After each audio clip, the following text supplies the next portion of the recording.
प्रशांत किशोर के चुनावी हलफनामे से आखिर क्या क्या बातें सामने आई हैं, क्या आप जानते हैं? और क्या आप प्रशांत किशोर के आपराधिक इतिहास के बारे में जानते हैं? नहीं ना? लेकिन इस खबर में हम आपको तमाम जानकारी बताने वाले हैं। लेकिन उससे पहले नमस्कार, इन्फॉर्मेशन देख रहे हैं आप और मैं हूं सानिया आपके साथ। प्रशांत किशोर के चुनावी हलफनामे से कई सारी बातें खुलकर के सामने आ गई हैं। सबसे पहली चीज उनके आपराधिक रिकॉर्ड के बारे में। टोटल 8 FIR प्रशांत किशोर के खिलाफ हुए हैं, लेकिन खास बात इसमें यह है कि किसी मामले में आरोप तय नहीं हुआ है। तो चलिए हम थोड़ा और विस्तार से आपको इसके बारे में बताते हैं कि आखिर प्रशांत किशोर का रिकॉर्ड कैसा है। बिहार की राजधानी पटना के बांकीपुर विधानसभा सीट पर हो रहे उपचुनाव में जनसुराज की ओर से प्रशांत किशोर उर्फ PK उम्मीदवार हैं और चुनावी रणनीतिकार से राजनीतिज्ञ बने प्रशांत किशोर पहली बार कोई चुनाव लड़ने जा रहे हैं। अब जब वो चुनावी मैदान में उतर आए हैं तो उन्होंने प्रक्रिया के तहत अपना चुनावी शपथ पत्र यानी एफिडेविट दाखिल कर दिया है।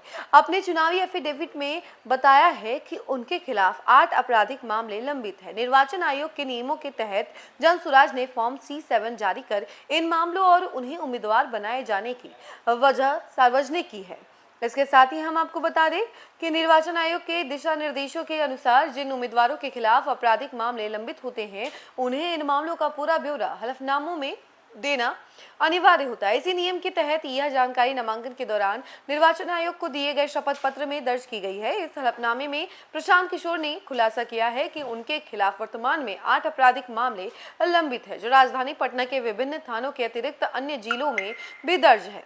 वहीं जनसुराज के द्वारा जारी की गई फॉर्म C7 के अनुसार प्रशांत किशोर के खिलाफ दर्ज मामले गांधी मैदान, सचिवालय, पीरबहोर और सहरसा सदर थाना क्षेत्रों से जुड़े हैं। इसके अलावा पटना, बेतिया, मुजफ्फरपुर की अदालतों में 3 शिकायत मामले विलंबित हैं। यह मामले उन पर 31 धाराओं में दर्ज किए गए हैं। हालांकि एफिडेविट में यह भी स्पष्ट किया गया है कि 8 मामलों में अब तक किसी अदालत ने आरोप तय नहीं किए हैं और न ही प्रशांत किशोर किसी भी मामले में दोषी साबित नहीं हुए हैं। और वहीं आपको बता दें कि इसका मतलब यह है कि PK पर दर्ज सभी मामले फिलहाल न्यायिक प्रक्रिया में हैं और किसी भी मामले में अदालत का अंतिम फैसला नहीं आया है। हालांकि राजनीतिक हलकों में यह सवाल तेजी से उठ रहा था कि साफ सुथरी राजनीति का दावा करने वाली जनसुराज ने 8 मुकदमों वाले उम्मीदवार को क्यों चुना। इसको लेकर जनसुराज ने PK को उम्मीदवार बनाए जाने का कारण भी बताया है। पार्टी का कहना है कि उनके खिलाफ दर्ज अधिकांश मामले जनहित के मुद्दों पर किए गए शांतिपूर्ण आंदोलनों से जुड़े हुए हैं। पार्टी के अनुसार ये मामले किसी नैतिक अपराध या व्यक्तिगत लाभ से संबंधित नहीं है। जनसुराज ने यह भी कहा कि प्रशांत किशोर को उनके नेतृत्व, संगठनात्मक अनुभव और बिहार पदयात्रा के दौरान मिले व्यापक जन समर्थन को देखते हुए बांकीपुर सीट से उम्मीदवार बनाया गया है। पार्टी का दावा है कि विधानसभा क्षेत्र के लोगों की भी इच्छा थी कि वे इसी सीट से चुनाव लड़ें।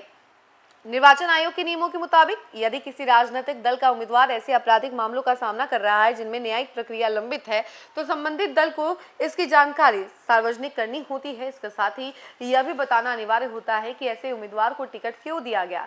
इसी व्यवस्था के तहत जनसुराज ने फॉर्म C7 जारी कर प्रशांत किशोर के खिलाफ लंबित मामलों और उन्हें उम्मीदवार बनाए जाने के कारणों का सार्वजनिक खुलासा। तो देखा आपने कि ये था प्रशांत किशोर का आपराधिक रिकॉर्ड। टोटल 8 FIR दर्ज है इनके खिलाफ और खास बात यही है कि इन सभी मामलों में अभी न्यायिक जांच चल रही है, लेकिन किसी मामले में वो आरोपी तय नहीं हुए हैं। इस खबर में फिलहाल के लिए इतना ही। ऐसी तमाम अपडेट के लिए जुड़े रहे हमसे और देखते रहें न्यूज़ फॉर्नेशन। धन्यवाद।